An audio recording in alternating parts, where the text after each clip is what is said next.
Boa tarde, bem-vindo a todos para mais um Café com Texto.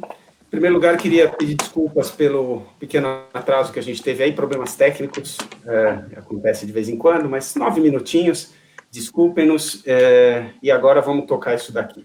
Bom, meu nome é Daniel Pinsky, eu sou diretor comercial da editora Contexto. A Luciana, que está aqui do meu lado, ela é a editora da editora Contexto, editou o livro da Vera, que é o Criar Filhos no Século XXI, e estamos aqui com muita honra para entrevistar, bater um papo, na verdade, com a Vera Iaconelli, ela que é psicanalista, mestre e doutora em psicologia pela USP, diretora do Instituto Gerar e colunista da Folha de São Paulo. Vera, boa tarde, bem-vinda. Boa tarde, depois de um pouco de perrengue de internauta, eu agradeço muito estar aqui com vocês. Vera, eu queria começar com a seguinte pergunta, que eu fiz outro dia, inclusive para o meu pai, quando eu entrevistei. Eu perguntei para ele, poxa, quando é que você descobriu que você queria ser historiador? Né? Ele falou, quando eu nasci, eu olhei para o meu pai e falei que queria ser historiador. Eu queria saber quando é que você decidiu ser psicanalista. Olha, essa pergunta é excelente. Ela passa pelas minhas neuroses, ela passa pelo meu processo passa pelo meu sofrimento, pela minha busca por respostas de quem eu era já aos 17, né? Pelas minhas questões pessoais mais íntimas. Aí eu fui procurar ajuda, na época eu pagava com um trabalho que eu fazia, enfim. E aí foi um longo percurso de análise, também no meio teve um pouco de psicoterapias que eu fui buscando, e nessa busca eu descobri. Eu lembro que quando eu entrei na faculdade e me perguntaram isso também, né, no primeiro dia, no primeiro momento, eu lembro de ter pensado que eu via o mundo de uma certa forma, que depois eu vim a descobrir que era a forma psi de ver o mundo. Eu fazia as perguntas psi. E aí eu encontrei na psicologia e depois na psicanálise isso que já era uma certa forma minha de encarar as coisas, é o que mais se aproximava com o meu jeito de ver o mundo mesmo. Então foi uma parte do meu sofrimento e uma parte da forma de eu olhar a realidade, né? E você se especializou numa linha específica dentro da psicanálise, dentro da psicologia primeiro e depois da psicanálise? Então, depois que você faz a psicologia, você descobre que a psicologia não te dá ferramentas, o curso ele é muito genérico, ele não te dá ferramentas para o atendimento clínico, né? É uma coisa que pouca gente sabe, mas a psicologia é bem genérica, e quando chega no final, se você quiser a clínica, você vai ter que fazer toda uma nova formação, né? Eu acho que as pessoas ignoram que tem uma certa residência depois da psicologia, o que é bem frustrante para os meus alunos, até eles entenderem que depois você vai fazer toda uma nova formação, que pode ser psicologia do esporte, psicologia do trânsito, mas se você quiser a clínica, você vai ter que fazer uma formação. E aí isso foi acompanhando o meu processo analítico pessoal. Eu fui tentando tudo, viu, Daniel? Eu tentei Jung, eu tentei psicoterapia corporal, eu fiz de tudo. E até que eu cheguei na psicanálise, já faz muitos anos, e dentro da psicanálise o que realmente tocou o sininho foi o Lacan.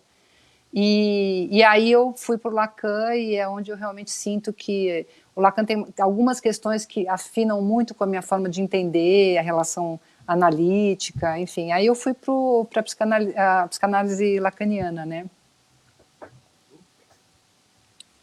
Bom, acho que eu já poderia entrar, saindo um pouquinho da formação, entrar um pouquinho do que está acontecendo agora.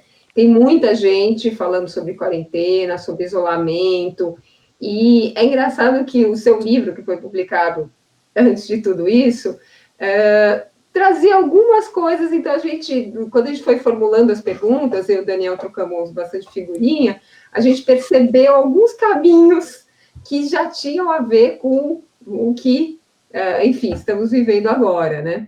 Então, primeiro, eu queria queria falar um pouco do momento atual. A gente está um mês em casa, tem gente que está um mês e meio, 2, né?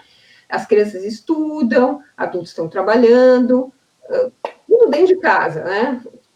A modernidade está permitindo que a gente viva plenamente sem sair de casa, Vera? Isso é possível? Olha, que pergunta excelente, Luciana, porque realmente a quarentena, do jeito que a gente está vivendo, é impensável sem a virtualidade, né? Então, sem essa, a gente não estaria aqui agora conversando. É claro que você pode ler lá A Peste de Camus, vai ver que existem experiências muito parecidas com a nossa, mas, no entanto, a gente tem ali uma marca da virtualidade que cria o melhor e o pior dos mundos, porque a gente acaba podendo se comunicar desta forma e, ao mesmo tempo, tendo que se comunicar desta forma e ficando assoberbado também pelos excessos dessa forma. Então, tem alguma coisa nessa quarentena que nos confrontou com a nossa realidade como época, né? Essa época desse... O que é essa ferramenta virtual? Será que a gente consegue viver sem isso? E consegue viver com isso? Né? É como se o futuro se espremesse, de repente, num tempo intenso, né? Fomos jogados na virtualidade, quer queiramos ou não. Então, é uma questão mesmo, né? Será que ela nos confronta com a modernidade? Eu acho que sim, né? Eu acho que sim. Nos joga numa experiência... Agora, a questão é, saindo dessa intensidade... a primeira coisa que eu quero fazer é correr para o abraço, né? Quero encontrar as pessoas, eu quero beijar, eu quero, sabe, eu quero um encontro de outra qualidade. Então, será que não vai criar tornar mais precioso ainda, o que talvez estivesse se perdendo um pouco, esse encontro real com o outro, presencial, né? A gente não sabe como é que vai ser o efeito desse excesso de virtualidade depois, na volta, né? Como é que a gente vai... Tem um monte de incógnitas aí, né? Vou tentar trazer um pouquinho mais para uma questão um pouquinho mais comezinha, que é o seguinte: no começo do seu livro, que foi publicado quanto tempo atrás, Lu? Um ano atrás? Ano passado, né? Ano passado. Menos de um ano. Você fala assim: esse texto se dirige a pais, mães, educadores e curiosos que estejam às voltas com a criação de filhos em tempos de grandes incertezas. Quer dizer, parece que você escreveu o livro agora. Profético. Ou seja, o mundo já vinha com grandes incertezas, obviamente, antes da chegada do corona. A chegada desse corona só aumentou essas incertezas ou são incertezas diferentes? Olha, é muito difícil, você que tem pai historiador, você sabe, é muito difícil a gente conseguir fazer uma leitura do tempo em que vivemos, né? Porque a gente não tem distanciamento. Eu acho que o paradoxo, acho que a gente está vivendo um tempo de vários paradoxos. Um dos paradoxos é que a gente está tendo que, para se confrontar com a incerteza e com esse agora surreal, a gente tem que estar usando ferramentas antigas. Por exemplo, lidar com o tempo de uma outra forma, lidar com os contatos de uma outra forma, lidar com o uso da casa.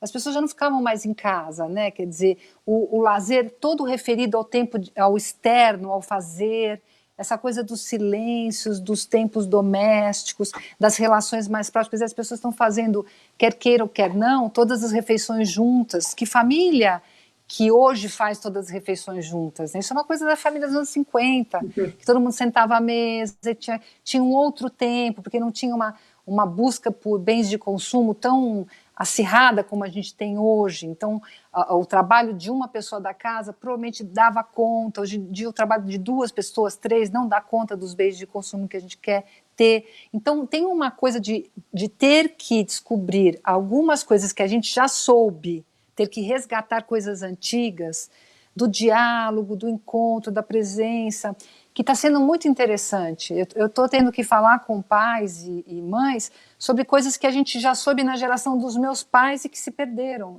É um paradoxo, né? E aproveitando esse tempo, né, esse tempo que a gente está vivendo, e também as novidades, né, você está falando de resgates, mas também tem novidades, né? No livro você fala, por exemplo, da nova paternidade, né? Uma participação mais efetiva dos homens na criação dos filhos. Por outro lado, em uma coluna recente, já agora em tempos de quarentena, você cita a divisão, você menciona a divisão de tarefas em casa e como isso está ocorrendo agora, de que forma, né? Então, eu queria saber que momento que a gente está, qual é esse homem novo e essa família nova? Então, Veja, a gente tem uma visão muito equivocada da divisão de tarefas, né? A gente foi criando um mito da mulher que sabe cuidar, né? Então é a mulher que cuida de si, cuida dos filhos, cuida do marido, cuida dos irmãos, cuida dos pais quando ficam velhos, mas cuida dos sogros também. Todo mundo conhece essa. Claro que você é a pessoa mais indicada para cuidar do seu sogro, você é mulher. Existe uma naturalização da capacidade feminina de cuidar. Cuidar é uma coisa que se aprende ou não, né? Mas é claro que também é muito conveniente supor que as mulheres sabem naturalmente cuidar, porque o cuidado é um trabalho não remunerado, é um trabalho invisível. E só na hora que desaparece o cuidador e que você tem que contratar alguém para pagar, que você paga para fazer o cuidado, é que você percebe que ele é caríssimo. É caríssimo. Seja o cuidador que cuida de um idoso, seja o cuidador que cuida de uma criança, seja o cuidador que cuida da casa. Né? Então, todo o trabalho do cuidado é invisível. E aí, na quarentena, vai se desmontando toda essa invisibilidade, né? Você vai perdendo os funcionários domésticos, os idosos estão separados, sem os seus cuidadores, ou tem cuidadores, aquela filha que cuidava já não pode mais estar em contato. Então, tudo isso vai desmontando e vai aparecendo como é caro no sentido de apreço, né, de como é importante, como sentimos falta, e como é caro no sentido monetário também. Então, aí aparece a questão da nova parentalidade, né, desse pai que ele não é alguém a ser cuidado, é alguém que cuida igualmente. Porque o pai antigo era um pai que a gente vê as propagandas, dá para ter uma aula de história só com as propagandas dos anos 50, né? O cara chega do trabalho, bota o chinelão, pega o uísque, a mulher lá, cuidando da casa, né? Porque ele era o guerreiro que trouxe o dinheiro e a mulher estava ali se divertindo em casa, né? Fazendo a unha e pondo bobs no cabelo. Tá bom. Entrou um telefonema aí. Na medida em que a pessoa começa a reconhecer que o pai não pode ser mais uma criança dentro de casa para ser cuidado, mas ele tem que ser um cuidador, toda essa lógica modifica. Né? A gente pode aproveitar isso, a quarentena nos dá a possibilidade da gente rever, porque isso é uma fonte inesgotável de ressentimento, divórcios e violência doméstica. O fato de que na hora que a mulher começa a dizer, não, mas vamos pensar de um outro jeito, existiu uma violência que retorna, porque isso daí já está muito naturalizado. Né? Então, a discussão hoje é quem dentro de uma casa. Inclusive, Luciana, os filhos, que eu acho que são um capítulo importante aí nessa questão. Né? Vera, só para ficar um pouquinho nessa parte de violência doméstica que você citou agora, você também fala no livro, você faz uma brincadeira em caso de despressurização, os adultos devem colocar suas máscaras para então atender as crianças. Como é que fica a relação do casal que tem que conviver 24 horas por dia, né? Porque, como você disse, um dos efeitos é o aumento da violência doméstica. Inclusive, hoje eu li uma manchete na Folha, que, aliás, sua coluna estava ótima, por sinal, que falava que houve um aumento da violência doméstica contra os homens também na Inglaterra. Eu imagino que isso seja, obviamente, muito pequenininho, eu acabei não lendo a matéria, mas, enfim, como é que fica a relação do casal? Porque se o casal não estiver bem, provavelmente isso daí vai refletir numa casa, todo mundo junto, bastante na criação e, enfim, na relação com os pequenos. Olha, violência é violência, não importa se é contra o homem, com a mulher, ela é o fracasso da comunicação, é o fracasso de uma forma de laço civilizado, então a violência deve ser inibida, eventualmente punida em todas as suas formas, tá? Então, existe violência contra o homem, sim, e que a gente sabe que historicamente contra as crianças o sinal está ótimo, tá? É que tem uma pessoa tentando me ligar e toda vez que ela tenta eu desligo, fica tranquilo. Então, tá. Mas o que acontece é que a gente sabe que historicamente a mulher tem ficado num lugar aí mais submetido e a violência aparece mais por uma série de questões. Agora, na casa, o que está acontecendo é que chegou uma certa hora da verdade, e a verdade é importante, a gente precisa saber o que está se passando até para poder lidar. E ela pode ser surpreendentemente bacana e surpreendentemente ruim. Então, algumas pessoas, eu continuo atendendo normalmente online, meus pacientes, algumas pessoas que se achavam super frágeis, de repente descobriram que tinham uma competência paciente que teve bebê em casa porque não quis ir para o hospital, mulheres que estavam panicadas e que de repente se sentiram super potentes em casa, descobriram um background que não estava sendo usado, né?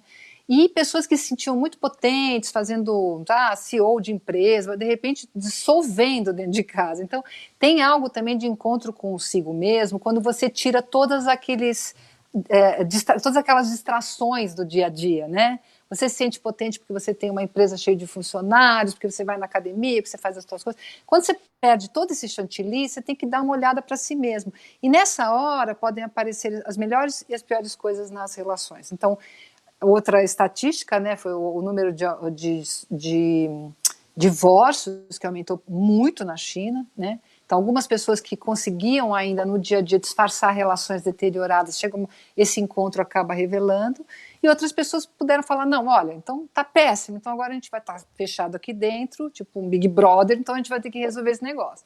E, então, alguns passam no paredão e alguns não passam, né, gente? Então, é isso que está um pouco acontecendo nessas casas, mas não é ruim, não é necessariamente ruim. É claro que quando aparece como violência, é péssimo, mas alguns encontros, mesmo que dolorosos, estão sendo importantes nesse momento, né? É uma oportunidade. Você mencionou um pouquinho antes, né, a questão das crianças, quer dizer, o novo papel do homem, mas também o novo papel das crianças. A gente está com um vocabulário todo novo agora, né? Quarentena, isolamento, Covid, crianças de 4 anos, 3, 5 anos já sabem, já conhecem muito bem essas palavras. Uhum. A minha questão é sobre a proteção. A gente deve proteger as crianças nessa fase difícil. Elas estão vendo o que está acontecendo, enfim, a rotina delas mudou muito. Como que pode ser essa proteção? Essa proteção é diferente para uma criança pequena, uma criança um pouquinho mais velha? Como que a gente faz isso? Então, eu acho que a gente não vai protegê-los agora diferente do que a gente já protegia. O mundo sempre foi muito mais violento e tosco do que eles são capazes de entender a cada momento, e a gente vai paneirando, né? Você não dá o jornal para uma criança que começou a aprender a ler nas manchetes, né? Porque aquele horror. Então, a gente vai continuar peneirando, só que neste momento, essa geração, a gente tem que lembrar o seguinte: esta é uma geração que está vivendo uma coisa única, que vai contar para os filhos e vai contar para os netos, é uma experiência que vai ficar marcada. Isso não é ruim. Não há uma geração que passou ilesa pelas coisas que acontecem no mundo. Toda geração teve a sua marca de transição, seu grande momento de amadurecimento, né? Então, o que a gente pode tentar ajudar as crianças, não protegê-las, mas tentar ajudá-las a aproveitarem o máximo essa experiência? É uma experiência paradoxal e insólita, porque nós estamos dentro de casa, em parte para nos proteger, mas a maioria das pessoas está em casa e deve ficar para proteger alguém que desconhece. Isso que é muito louco, e por isso que tem pessoas que não entendem, dão festinha em casa e saem por aí sem máscara e vão para a praia, porque acham, imagina, se eu pegar melhor, porque eu vou no meu super plano de saúde maravilhoso enquanto ainda tem leito, e vou sair lindão, né? E eu tô corpo fechado, ou já tive o vírus.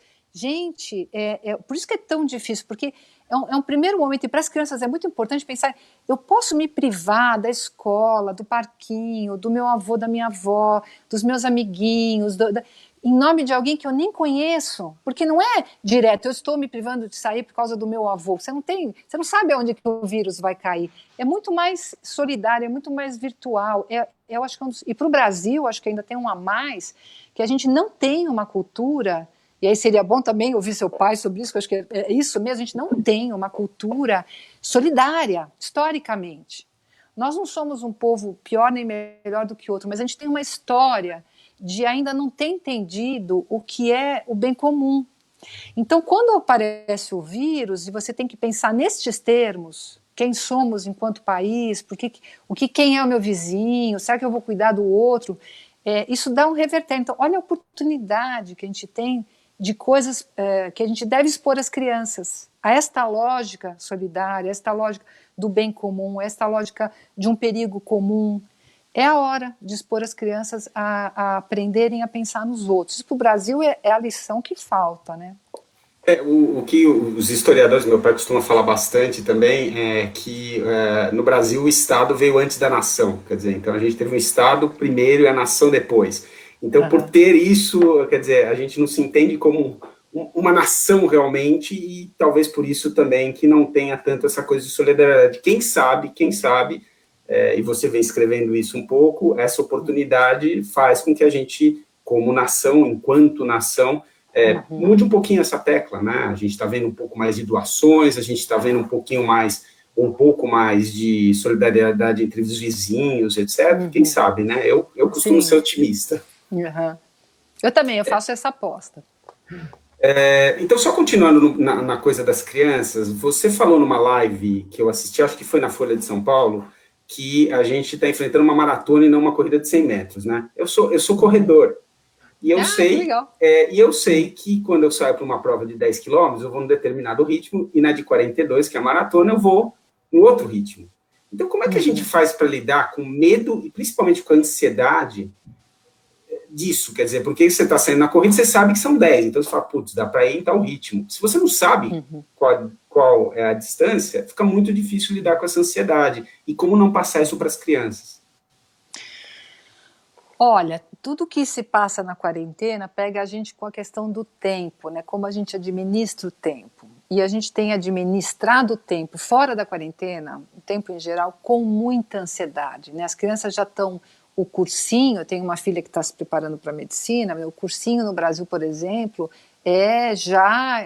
comparado com os outros países, já entrando nos primeiros anos de faculdade, o que eles têm que aprender hoje, né? Tá tudo muito antecipado, tem tudo muito, você já começa, já bota o teu filho para aprender mandarim no pré-primário, sabe? Você tem uma coisa assim, de produtividade, tem uma questão neoliberal muito forte, então de produzir, essa grande parte dessa ansiedade não vem só da quarentena, vem de uma lógica do fazer, de uma lógica de produtividade para tudo. Então, as pessoas estão fazendo a homeschooling, que diz que não pode mais chamar de homeschooling, porque, na verdade, o homeschooling é opcional e o que a gente está tendo é ensino remoto. Ensino remoto, né? Seja lá emergencial. Emergencial, totalmente. Esse ensino. Então, e home office, a gente tem que entender que a gente tem que repensar essa produtividade, a gente tem que repensar. Este ano não pode ser desperdiçado no sentido da compreensão de que não dá para levar a vida do mesmo jeito que a gente levava, por duas razões. Primeiro, que a gente está na quarentena,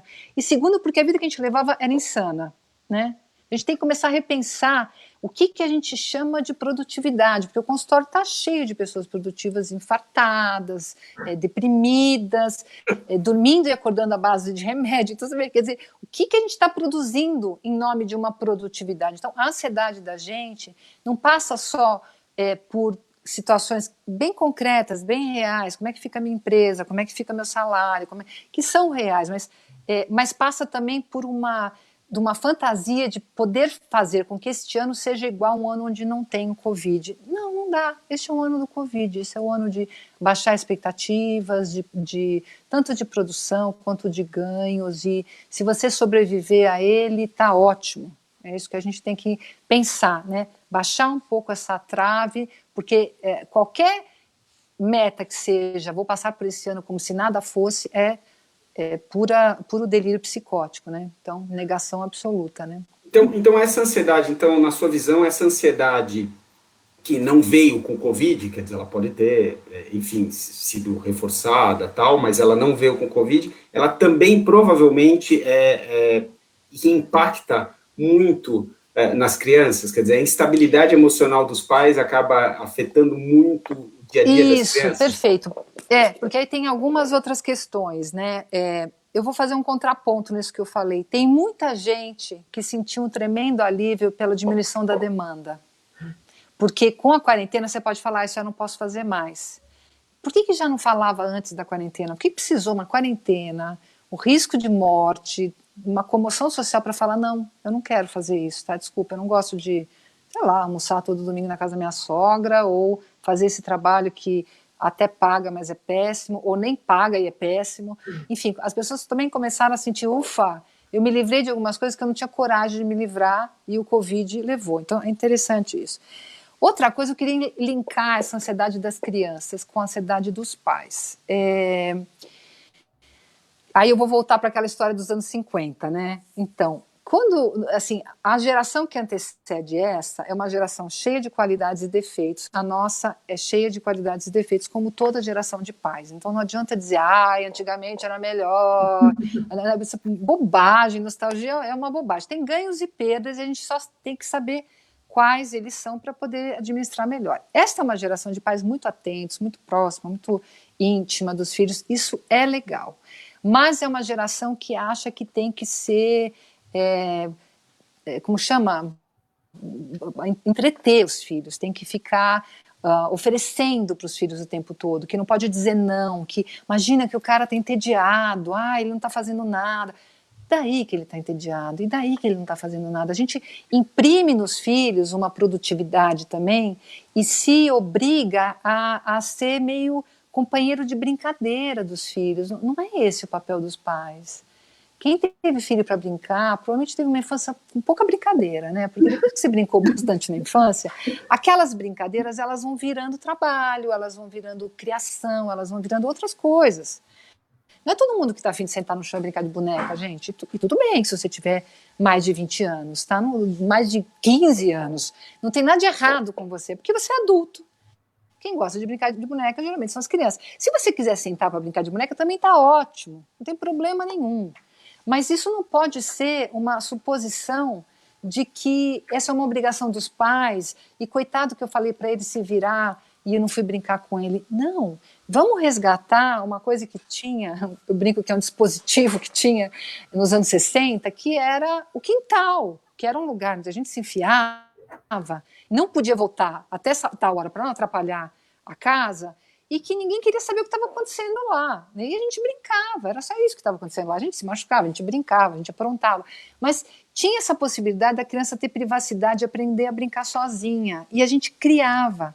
Essa é uma geração que está muito habituada, no mau sentido, a ter alguém sempre dizendo, olha, agora é do inglês, agora é a hora do esporte, agora é a hora de brincar, estou aqui de olho, precisa de alguma coisa? A babá tem que ir lá brincar com ele, coitado, a babá vai ficar fazendo outra coisa, ele vai ficar sozinho. Então, é uma geração guiada, isso gera muita ansiedade quando eles se veem, e nós também nos vemos sem coisas pré-programadas para fazer. É nesse sentido que eu disse, tem algumas coisas que a gente vai ter que resgatar, que a quarentena está obrigando, que quem aguenta entreter uma criança 24/7, ninguém merece, né? E aí também vai um pouco que você fala no livro e que você já falou em algumas lives, que é a questão das telas, né? Que a gente ainda não tocou tanto, mas é a questão das telas. Está com tédio, joga uma tela que resolve o tédio rapidinho, vai ficar quietinho no canto, que é uma beleza, né? Então, assim, isso é uma coisa que tá sendo feito muito demais. Não, é normal, hoje em dia a gente convive com isso, vai ter tela, não tinha nos anos 50, nem 60, nem 80, e hoje tem, então temos que aproveitar isso da melhor forma possível, e ainda mais agora, né, com a questão da quarentena, que muitas escolas estão oferecendo esse tal de ensino remoto, etc., né, que, enfim, muito por meio de telas também. Olha, nos anos 60, que a televisão chega no Brasil com bastante força, ela chega um pouco antes, mas não para todos, enfim, né? Eu lembro que a gente fugia para a casa do vizinho, porque na minha casa não podia ver, e a gente ia assistir televisão.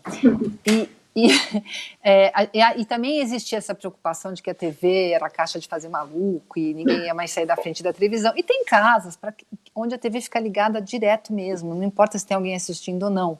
Então tem isso, né? Agora, por que eu vejo que as pessoas estão oferecendo mais tela para os filhos, porque fica muito chato ficar o tempo todo juntos em casa, o que não se justifica fora da casa quando a gente sai da quarentena, e no entanto as pessoas já faziam isso, é curioso, né? Porque hoje tem a desculpa da quarentena, mas e antes qual que era a desculpa? E eu acho que entra um pouco nisso que você, Luciana, você formula a tua questão, que é, as pessoas diante do tédio resolvem usar a tela. Essa é uma péssima resposta para o tédio. O tédio tem que ser enfrentado, ele não pode ser disfarçado. Dá tédio mesmo. E sabe o que acontece? Se você enfrenta o tédio, você cria alguma coisa. E essa é a questão que falta para essa geração, é criar alguma coisa a partir do tédio, ao invés de ficar deprimido ou ansioso. E isso eu não digo para a geração só das crianças, é uma questão de época muito séria, onde a grande epidemia é de depressões. Ou seja, o sujeito, diante do vazio, ele deprime ao invés de arriscar criar algo.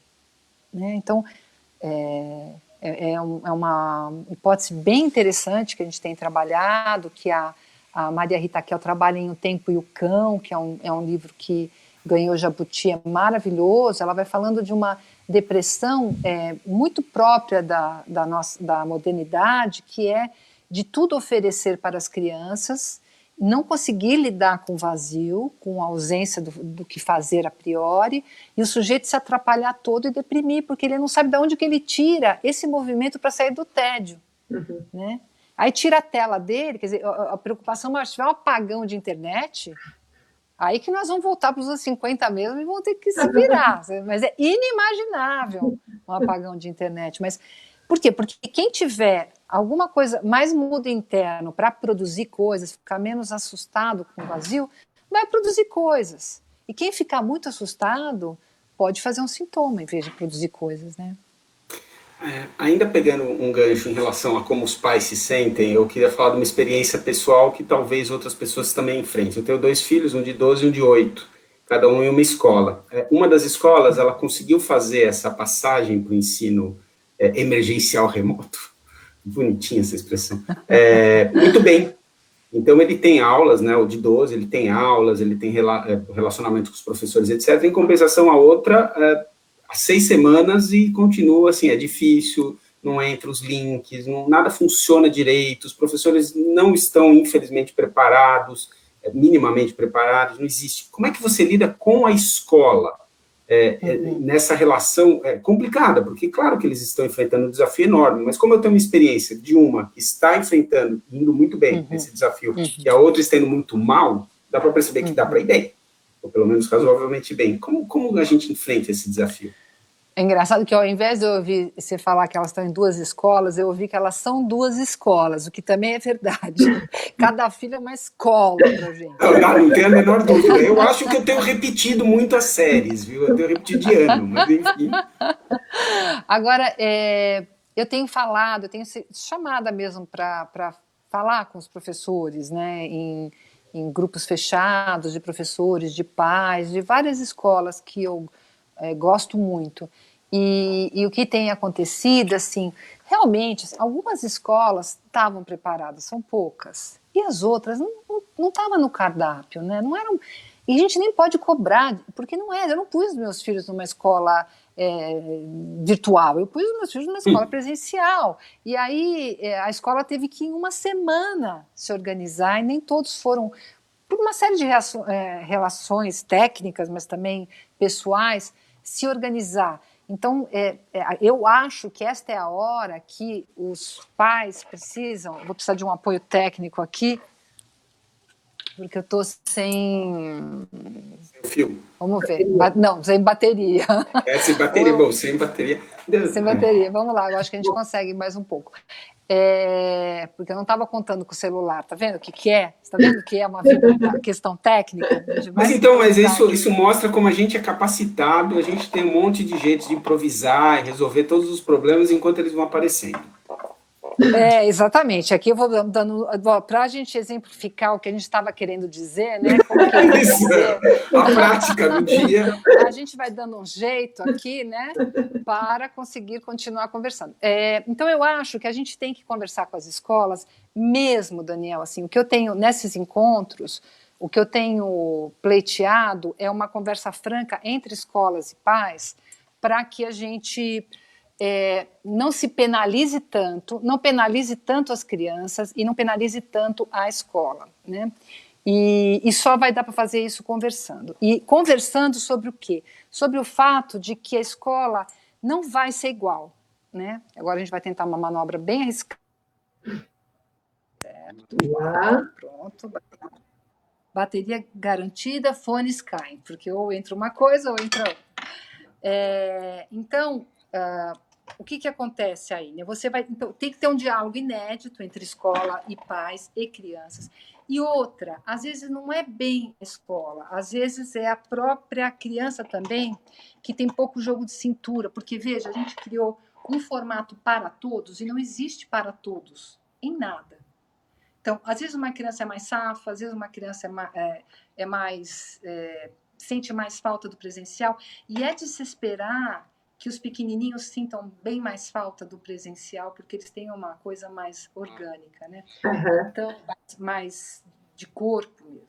Então, a minha dica é: volta, conversa com a escola. Conversa com a escola a partir de uma ideia de que não é que a gente vai ter um ano como os outros, e tudo bem, virtualizou. Não, é um ano que a gente tem que aprender outras coisas, para além do conteúdo. Né? Entre elas, a possibilidade de ser solidário com a própria escola. Né? Porque a escola, depois a gente vai voltar, né? A gente vai encontrar essas pessoas, e o que a gente fez com a escola, o que a escola escutou da gente, vai ficar como uma marca de como esta coletividade de pais e mestres, né, passou pela crise. Então, é uma hora super importante de cuidar desses laços. Eu acho, só para acrescentar, eu acho uma coisa importante que você estava falando, que depende muito da faixa etária, né? Então, quer dizer, uma coisa é adolescente, 15, 16 anos, que tem uma relação já muito forte virtual, né? E para aprender com telas talvez seja mais simples do que crianças em ensino infantil. É um desafio que eu vejo aqui em casa que é bastante difícil. Vera, você desapareceu. Bom, mais um. Desapareceu, agora você voltou. É porque tudo que aparece na minha tela me desaparece, né? Mas eu estou aqui ouvindo vocês perfeitamente. Tá bom.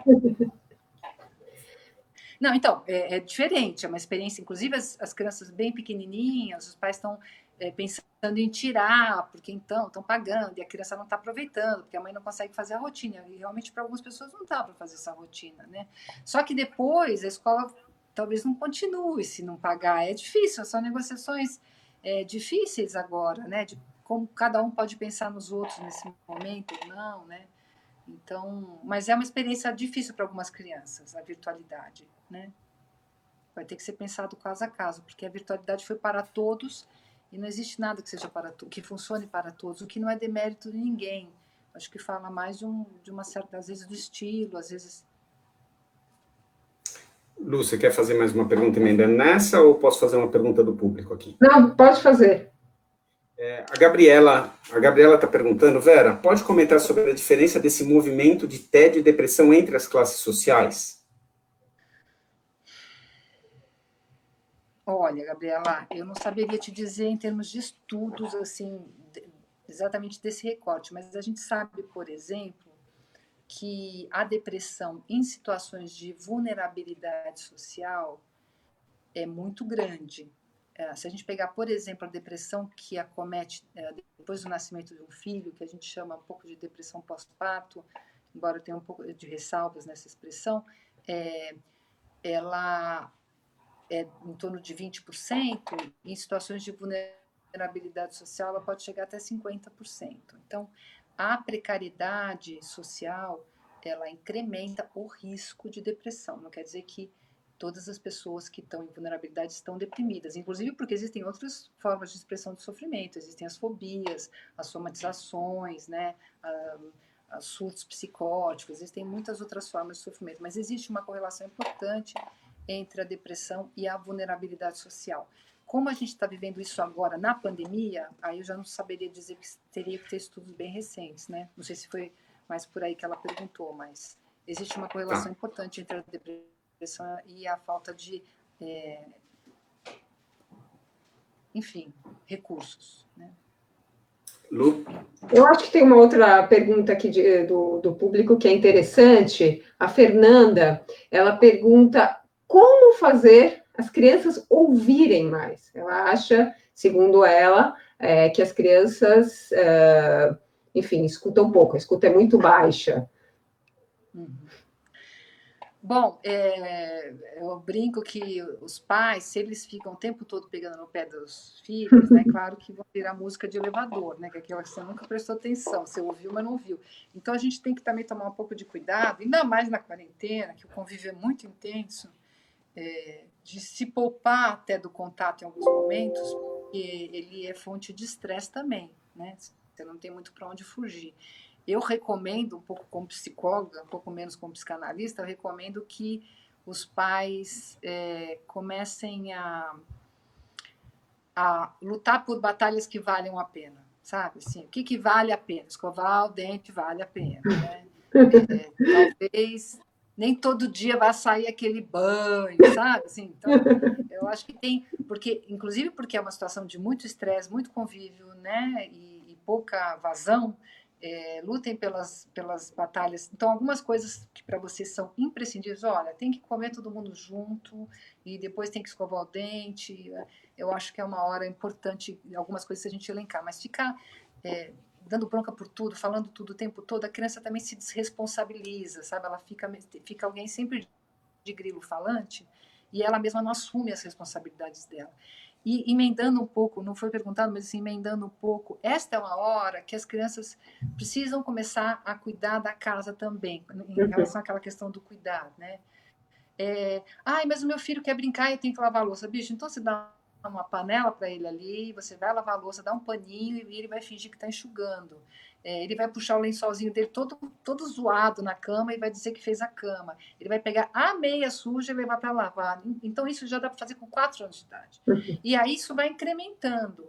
Quando você tem jovens aí como o Daniel tem em casa, tem que fazer parte, sim. Opa, isso é tá todo mundo trabalhando, todo mundo lá na luta. Todo mundo trabalhando, não tem café com leite, entendeu? Só que cada um vai fazer na sua medida, e isso é super sério. Então, eu tenho uma que está estudando, então ela diz, mãe, mas eu estou estudando por cursinho, eu já estou em quarentena há meses. Então, para mim, a minha vida é uma quarentena. Então, a gente falou, então a gente acha que você está meio poupada aí, porque a tua tarefa é muito complicada de domingo a domingo, só que tem algumas coisas que você tem que fazer, né? O lixo você que tira e tal, e ela sabe. E o dia que ela não faz, leva carcada, porque, cada um no seu limite, na sua situação, vai ter que comparecer e não tem desculpa. E isso começa desde sempre, né?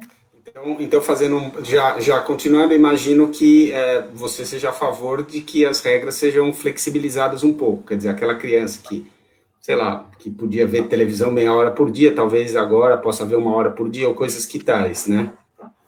Acho que sim. O que não desculpa que ela veja porcaria, né? Porque acho que tem bastante coisa bacana para ver na televisão.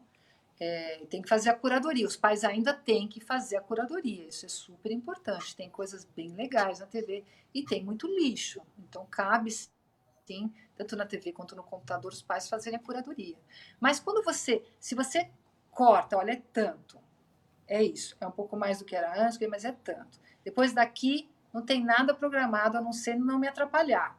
E aí a criança tem que inventar alguma coisa nesse intervalo. Isso é super importante. Né? Porque não não tem nada programado, então a mamãe vai ficar com você. Pode ser que fique um tempo, mas tem um tempo que essa criança tem que inventar alguma coisa. Né? No começo vai ser difícil, depois pode ser muito gratificante. Vera, você falou também numa live anterior para a gente tentar apreciar as pequenas coisas. A impressão que eu tenho é que, assim, quem, por exemplo, já fez análise, quem tenta se entender ao longo da vida, quer dizer, com o tempo, com os anos mesmo, você vai tendo uma capacidade melhor de tentar enxergar isso. Como é que faz para criança enxergar isso? Eu lembro muito bem, eu como criança e adolescente, acho muito pouco provável que eu prestasse atenção nas pequenas coisas.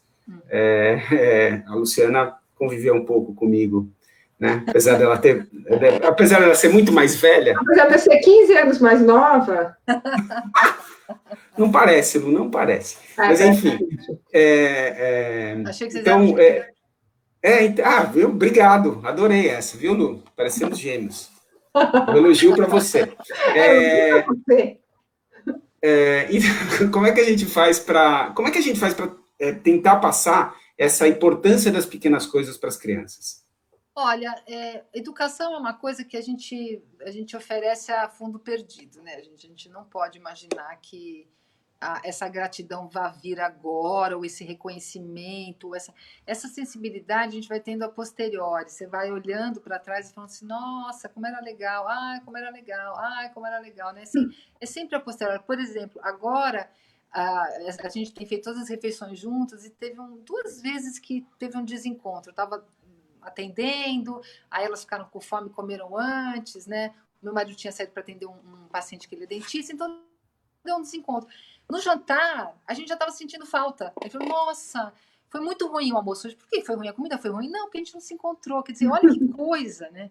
Uma coisa que já não era mais um hábito. De repente, num segundo, você olha para trás e já olha que aquilo já estava fazendo falta. Então, as crianças elas só vão começar a reconhecer as coisas a posteriori, né? Ai, como era bom, tinha mais parquinho, né? Quando eles começam a entrar mais naquele ritmo de cadeira, de estudar, de ficar lá fazendo lição, eles sentem falta do parquinho. Então tem umas coisas que só depois mesmo que a gente reconhece. Eu acho que, eu não sei bem por onde você está pensando, né, Daniel? Mas eu acho que esse reconhecimento ele parte de um certo amadurecimento que a cada etapa vai tendo, né? Eu tô citando, por exemplo, todo dia eu vou jogar bola com meus filhos. Agora, a quadra está aberta, claro que com as famílias separadas, etc e tal, mas a gente vai meia hora jogar bola. É um momento muito interessante para mim, e é um momento que eu vejo eles, e a dinâmica entre eles, e eu vejo um certo aproveitamento, isso é uma pequena coisa, né, de um e um pouco menos do outro, que obviamente está na pré-adolescência. Então, é essa pequena coisa que eu quero mostrar para ele. Poxa vida, você está jogando futebol com seu pai, não que seja uma grande honra, nem que eu seja um grande craque, muito pelo contrário. Mas estou fazendo alguma coisa que provavelmente meu pai não teve tempo de fazer comigo. Então, isso aí não rola. Mesmo porque, veja só, quando você fala adolescente, já tá com sino na minha cabeça. Mas... né? 12 aninhos. Não, simplesmente ele não tem a menor condição de reconhecer nada, porque ele tá ali, a adolescência é aquele momento onde você fala assim, o que vem de você não me interessa. Por quê? Justamente, né? A gente foi tão fissurado no pai, na mãe, tão fissurado nessas figuras que cuidaram da gente, foi tão pregnante que aí chega um momento em que você, para descobrir quem você é, você tem que dizer, eu não sou você. Né? E não quer dizer, eu não sei quem eu sou, mas eu preciso, para começar a descobrir quem eu sou, que eu não sou você. Então, o que vier de você, se for bom, pior ainda, porque a minha culpa só aumenta, eu só me sinto em dívida e fico mais confuso ainda se era para gostar ou não, porque, afinal de contas, eu quero não ser você. Né? Então, não é o momento do reconhecimento, não é o momento que eles vão ter que ultrapassar para depois, com sorte, vir a reconhecer. Esse é o processo da adolescência, esse é um processo que martiriza muito os pais, porque eles acham que eles estão fazendo tudo errado. Não, mas eu levei ele para jogar bola todo dia, ele não reconhece. Não, bicho, continua levando.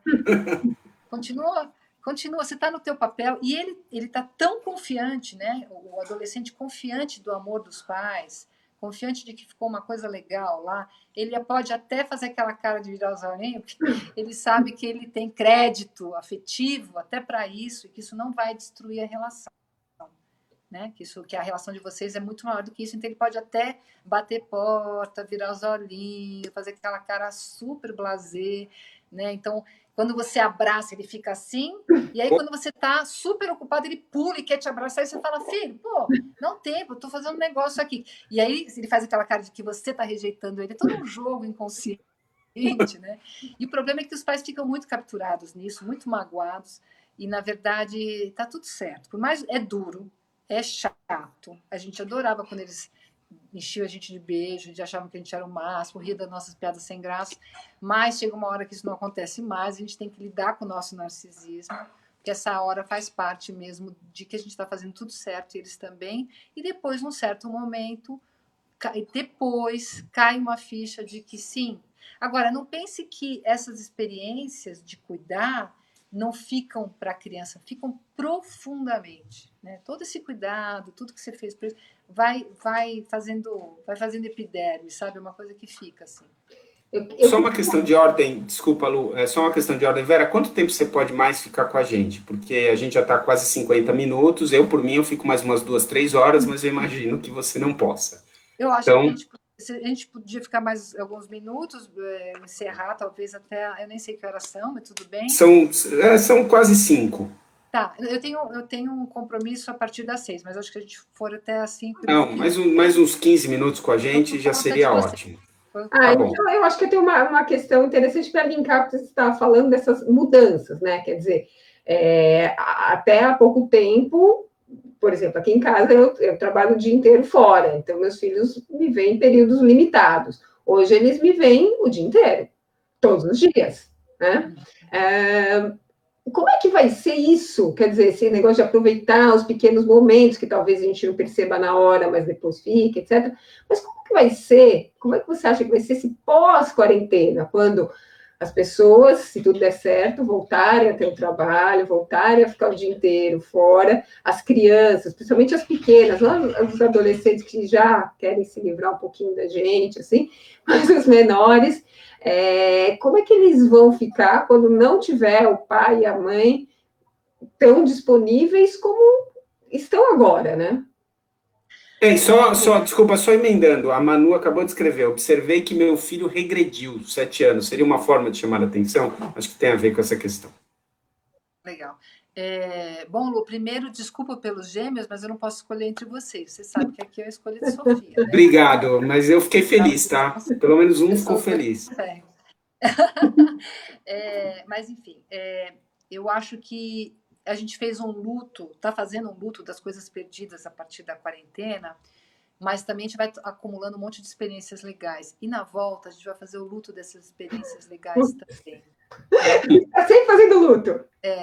Agora, sabe quando você volta de férias super legais? O que é um pouco sacanagem falar isso, porque a quarentena não são férias super legais, mas tem este lado, né, das refeições juntos, do tá ali, que é legal. A quarentena não é só ruim, ela tem muitas coisas legais, né?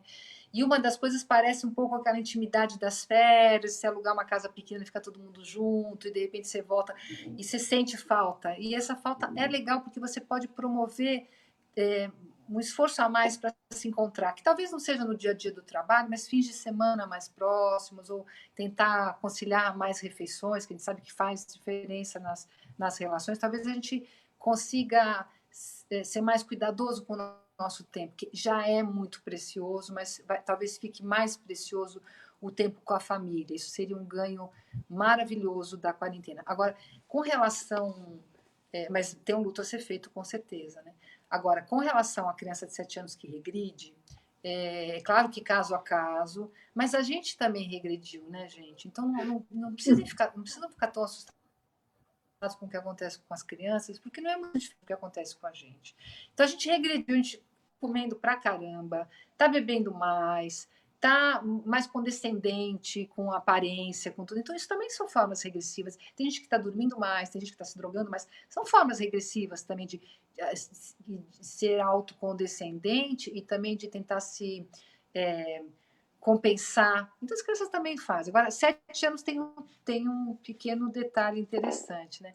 7 anos é uma idade de virada, onde a criança vai dar mais um salto para fora de casa. Ela pode ser até que ele já estivesse na escola, mas tem um a mais ali, onde o mundo social se torna tão importante quanto a família.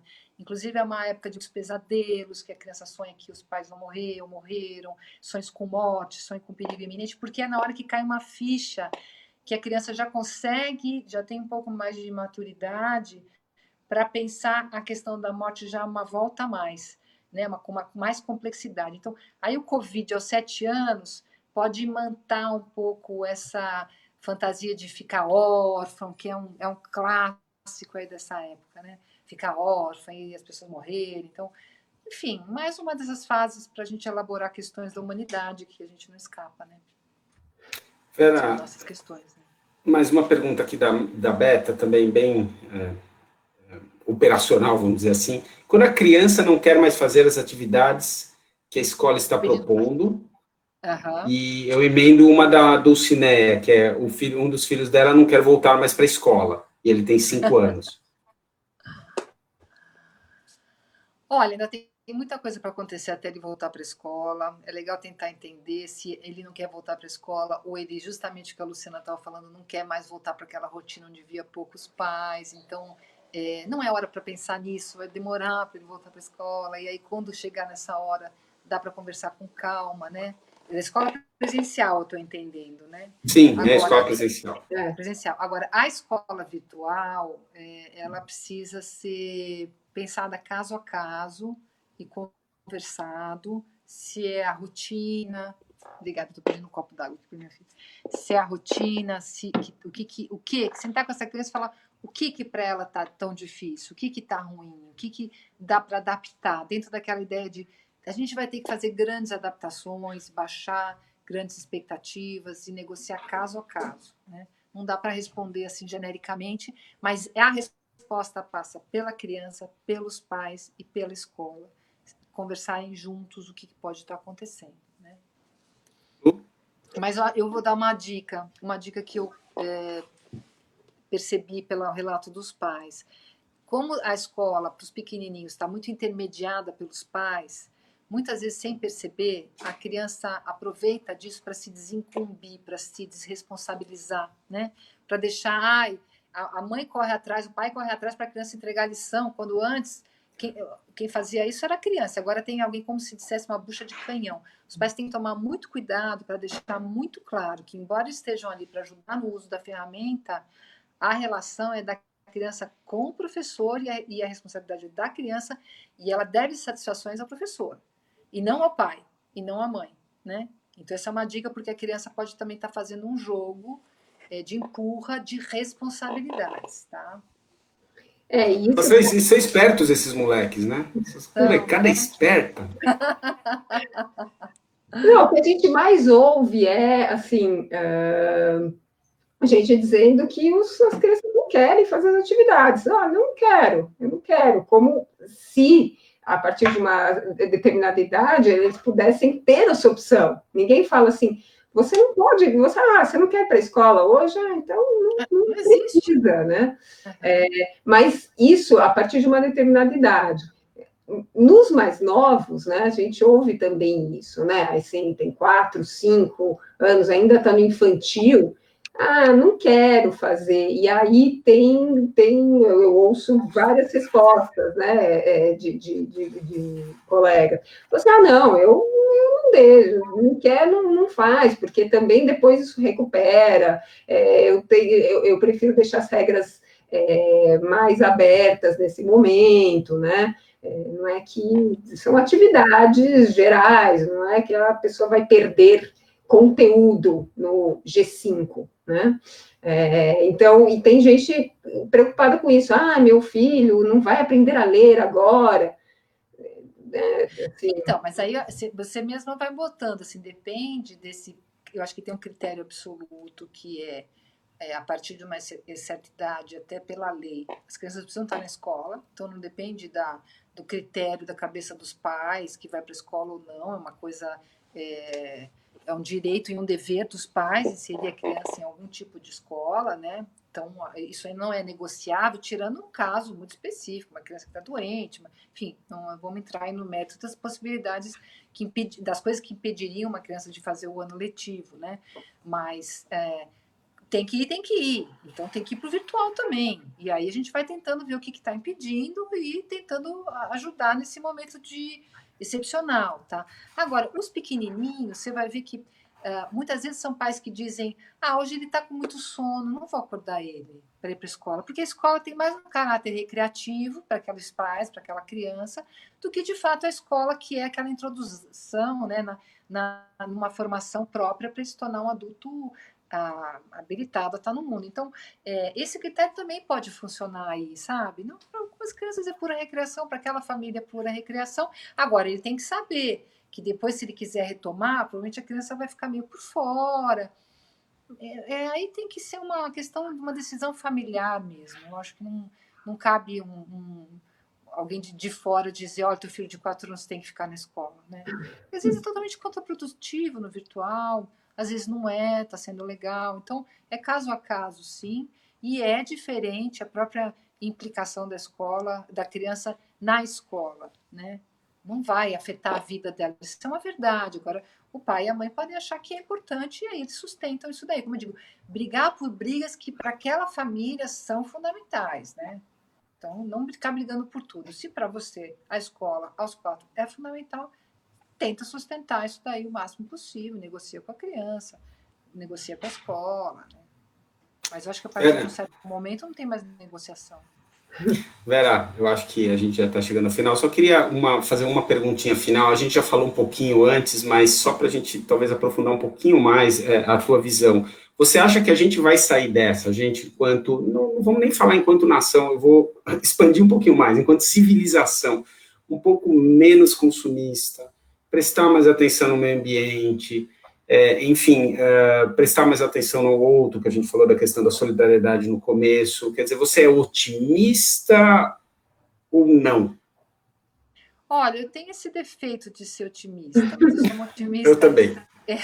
Mas até porque eu acho que senão a vida fica insuportável. Então eu estou sempre pensando que tem uma saída para as coisas. Agora, e porque trabalho com muita crise, né, com pessoas passando por situações impensáveis e que as pessoas se reorganizam, se reinventam, então eu já vi muita coisa acontecer. Agora, assim, eu não tenho uma crença no para todos. Então, vamos sair enquanto mundo, enquanto Brasil, mas muitos no mundo poderão mudar formas de pensar, entender o que é saúde pública, o que é o bem comum, a questão do SUS, a questão do vizinho, pensar em termos solidários. Eu acho que esses novos significantes estão circulando, né?